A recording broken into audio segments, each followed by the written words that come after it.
बिस्मिल्लाहिर्रहमानिर्रहीम। नए लेक्चर में वेलकम। आज के इस लेक्चर में हम देखते हैं कि अगर एक पेंशनर जो है वो फौत हो जाता है या कोई मुलाजिम जो है वो दौरान सर्विस फौत हो जाता है तो उसकी जो पेंशन है वो किसको मिलेगी, कौन उसका हकदार है। तो अभी ये मैंने चार्ट बनाया है, आप लोगों के सामने है। इसमें दो हिस्सों में डिवाइड कर दिया हमने। जो मुलाजिम फौत हुआ या जो पेंशनर है वो फौत हो गया है, उसको हमने दो कैटेगरी में डिवाइड किया है। एक है कि जो फौत होने वाला वो शादीशुदा था या जो फौत हुआ है वो सिंगल था। तो सबसे पहले हम इधर आते हैं, इसको देखते हैं जो कि ज़्यादा कॉमन केसेस होते हैं। इसमें सबसे पहले जो है ये एक तरतीब बनाई हुई है। इस तरतीब में सबसे ऊपर जो हैं वो लोग हैं जो डायरेक्टली मरने वाले के डिपेंडेंट थे। मसलन वाइफ है, बच्चे हैं, उसके बेटियां हैं, बेटा या बेटियां, यहाँ तक ये लोग जो हैं ये मेनली फौत होने वाले के ऊपर डिपेंड कर रहे थे। तो उसी तरतीब से पेंशन में ये एक रूल दिया गया है। पेंशन जो कवानीन है, पेंशन रूल्स हैं, उसमें ये चीज़ें दी गई हैं कि एक तरतीब बनी हुई है। सबसे पहले जो पेंशन है उसका हकदार उसकी बीवी होगी। एक बीवी है या अगर एक से ज़्यादा है तो उनको पेंशन मिलेगी यहाँ पे। इसके बाद अगर ये एक तरतीब दी हुई है, यानी ये जो मैंने अभी सीक्वेंस बनाई है, इसी सीक्वेंस में आपको पेंशन रूल्स में चीज़ें मिलेंगी। सबसे टॉप पे पेंशन मिलेगी इसी को, सिर्फ वाइफ को, चाहे बच्चे उसके हैं या नहीं हैं। अगर हैं तब भी, अगर नहीं है तब तो डेफिनेटली वाइफ को मिलेगी। इसके बाद अगर ये फौत हो जाती है फिर बारी आएगी बच्चों की।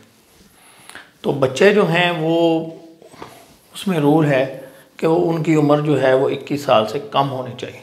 21 साल से जो कम बेटे होंगे, और बच्चे बेटा है या बेटियां हैं तो उसमें रूल ये है कि एल्डेस्ट सन को, सबसे बड़े बेटे को पेंशन मिलेगी। चाहे बेटी बड़ी भी हो लेकिन पेंशन सबसे बड़े बेटे को, एल्डेस्ट सन को मिलती।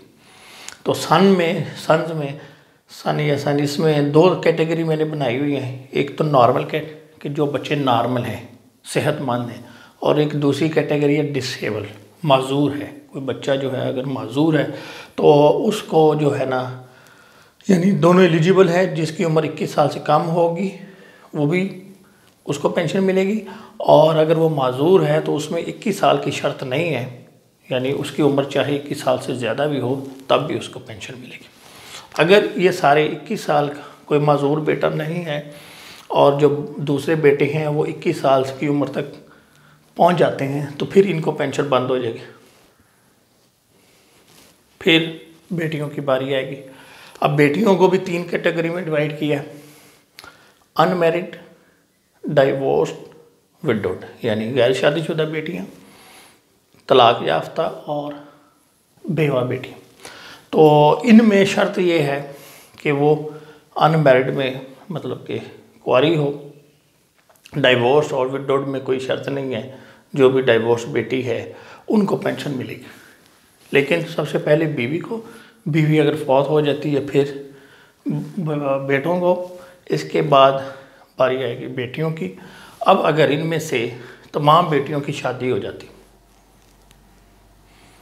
ठीक है, और ये कोई नहीं है, ना डाइवोर्स्ड है ना विडोड है, और फिर क्या है, अगर कोई ऐसा केस है कि जिसमें उसकी बहू जो है, वाइफ ऑफ डिसीज सन, कोई बेटा जो है पेंशनर का फौत हो गया तो उसकी वाइफ जिंदा है तो उसको पेंशन मिल जाएगी। यानी ये तरतीब से है। नॉर्मली ऐसा होता नहीं है, कोई इक्का दुक्का केस आता है कि पेंशन यहाँ तक पहुँचती है, नॉर्मली यहीं पे चलती रहती है, वाइफ तक चलती है। वाइफ के बाद बच्चे हैं, मतलब अगर ये फौत हो गई फिर बच्चों को मिल जाती है। बच्चे हैं 21 साल से ज़्यादा हो गए तो फिर बच्चों की, या बच्चियों की जब तक शादी नहीं होती वो पेंशन लेती रहती है। लेकिन कोई ऐसा केस आ जाता है कि खुदा न खास्ता कोई एक जो पेंशनर है वो ऐसे केस हुए कि को वाइफ और बच्चों के साथ कहीं गया, पूरी फैमिली गई, तो कोई खुदा न खास्ता इंसिडेंट हो गया तो कोई एक जो है बच्चा बच गया, बहू बच गई या पोता बच गया, यानी इनमें से कोई भी नहीं था, पेंशन में याद रखें कि इसकी मौजूदगी में इसको नहीं मिलेगी, इसकी मौजूदगी में इनको नहीं मिलेगी। एक तरतीब है, जब तक वो ऊपर वाला यानी एलिजिबिलिटी में सबसे टॉप पे यानी पहले नंबर पे ये है, दूसरा नंबर इनका आता है, अगर ये नहीं होंगे फिर इनको मिलेगी, फिर अगर ये नहीं है तो फिर इनको मिलेगी, ये नहीं है तो फिर इसको मिलेगी। इस तरीके से ये मैंने पूरी जो है कैटेगरी बना दी, ठीक है। ये मैंने अब इसमें क्या है, जो प्योरली डिपेंडेंट थे पेंशनर के ऊपर, टोटली डिपेंड कर रहे थे पेंशनर के ऊपर, वो कौन है, बीवी होती है और उसके बच्चे होते हैं। अब उनमें से कोई नहीं था, उनको तो पेंशन या लड़कों की सूरत में 21 साल तक और अगर लड़कियां हैं तो शादी होने तक मिलेगी।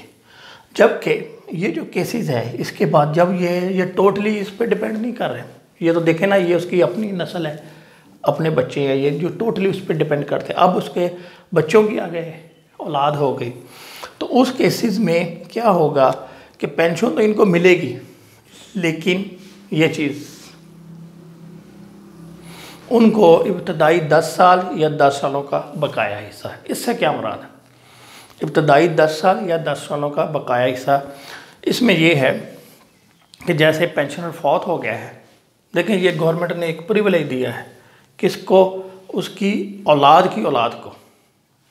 तो उस सूरत में क्या है कि अगर पेंशनर फौत हो जाता है, सपोज वो फौत होता है 2020 में, अब 10 साल वो यहाँ से उसकी जो रिटायरमेंट है, रिटायरमेंट से हम काउंट करेंगे।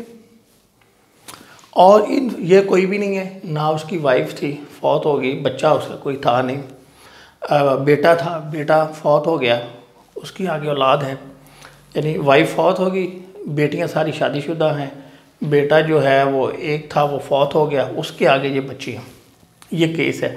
अब वो पेंशन मर जाता है, अब वो रिटायर्ड हुआ था 2010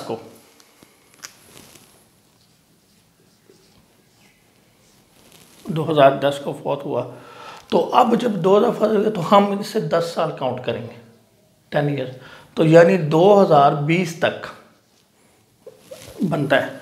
तो 2020 के दौरान अगर खुदा न खास्ता कोई ऐसा इंसिडेंट होता है तो इब्तदाई 10 साल तो यही बनते हैं ना, 2010 से लेकर 2020 तक। तो 2020 से पहले कोई केस आता है, मसलन 2015 में वो पेंशनर फौत हो जाता है और उसकी जो है बेवा बहू है, पेंशनर फौत हो गया तो उसकी बेवा बहू को पेंशन मिलेगी कितने पीरियड के लिए, 5 साल के लिए,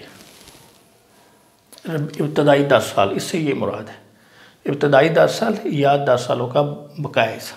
या ऐसा केस है कि पेंशनर फौत हो गया दौरान सर्विस, अब क्या होगा, उसकी पेंशन लगेगी, तो 10 साल तक उसकी जो बेवा बहू है उसको पेंशन मिलती रहेगी। ये है इब्तदाई 10 साल या इब्तदाई 10 सालों का जो बकाया हिस्सा। यानी देखिए 10 साल 2010 में रिटायर्ड हुआ, फौत हुआ और शादी पेंशन लगी, तो फिर तो पूरे 10 साल मिलेगी। लेकिन अगर वो 2010 में रिटायर्ड हुआ, 2015 में फौत हुआ, तो बकाया कितने बचे, 5 साल। तो बाकी 5 साल जो है ना, बेवा बहू है उसको, अगर पोता है 21 साल से कम, उसको अगर कोई पोती है अनमैरिड, उसको 5 साल बकाया 5 साल, या अगर बेवा पोती है इनको 5 साल पेंशन मिलती रहेगी। ये तो हो गया आपका मैरिड केस। यहाँ पे एक एक्सेप्शन है, जो तो टोटली डिपेंडेंट है, उसमें सन के लिए एज है 21 साल, बेटा जो है वो 21 साल की उम्र तक पेंशन ले सकता है। लेकिन अगर वो माजूर हो गया, माजूर बेटा है, तो उसको ताहयात मिलेगा। अब इधर आ जाएं, यहाँ भी वही प्रिंसिपल जो है वो एप्लीकेबल है। अगर वो अकेला था, सिंगल था, यानी फौत होने वाला जो है वो उसने शादी नहीं की, या शादी की है तो कोई भी यानी उसकी वाइफ भी ज़िंदा नहीं है, कोई उसका बच्चा नहीं था, बे औलाद था, तो वो सिंगल इस कैटेगरी में आएगा। अब क्या होगा, कौन कौन उसके फुल्ली डिपेंडेंट होता है। ज़ाहिर है जो भी एक सिंगल बंदा था तो उसके डिपेंडेंट पेरेंट्स ही होंगे। यानी अब ऐसे भी केसेस आ रहे हैं कि यंग जो है वो 25-26 साल की उम्र में एम्प्लॉयड हुआ, कोई 10 साल सर्विस की, कोई हादसा हुआ, वो फौत हो गया, तो अब कौन है उसके पेरेंट्स ज़िंदा है, फादर ज़िंदा है, वालदा मदर ज़िंदा है, ब्रदर भी हैं, सिस्टर भी हैं। तो उसमें भी मैंने अभी इसको एक तरतीब लगा दी है। सबसे पहले जो पेंशन है उसके वालिद को मिलेगी। अगर जब तक वालिद ज़िंदा है, इसमें ये देखिए ये लिखा हुआ है ताहयात है, जब तक वालिद ज़िंदा है उसको पेंशन मिलती रहेगी। वालिद फौत हो गया फिर वो पेंशन किसको मिलेगी? वालदा को, दूसरे नंबर 1, फिर वालदा को मिल जाएगी। तो जब तक वालदा ज़िंदा है पेंशन लेती रहेंगी। अगर ये फौत हो जाती हैं फिर वो देखा जाएगा कि उसका भाई कोई है जिसकी उम्र जो है वो कम हो। अब यहाँ फिर वही चीज़ आ गई कि देखिए ये टोटली इसके ऊपर डिपेंड कर रहे हैं, फादर भी मदर भी। भाई होता है कि वो जब अपना पढ़ लेते हैं वो यानी डिपेंडेंसी निकल जाती है, लेकिन जो सिस्टर है वो डिपेंड करती होती है अपने भाई के ऊपर। तो ये वालिद, वालिदा और अनमैरिड सिस्टर, ये 3 जो हैं ये नॉर्मली सिंगल जो है यानी उसके ऊपर डिपेंड कर रहे होते हैं। तो इनको ताहियात, इसको ताहियात, और जो अनमैरिड सिस्टर है इसको ताहियात या निकाह।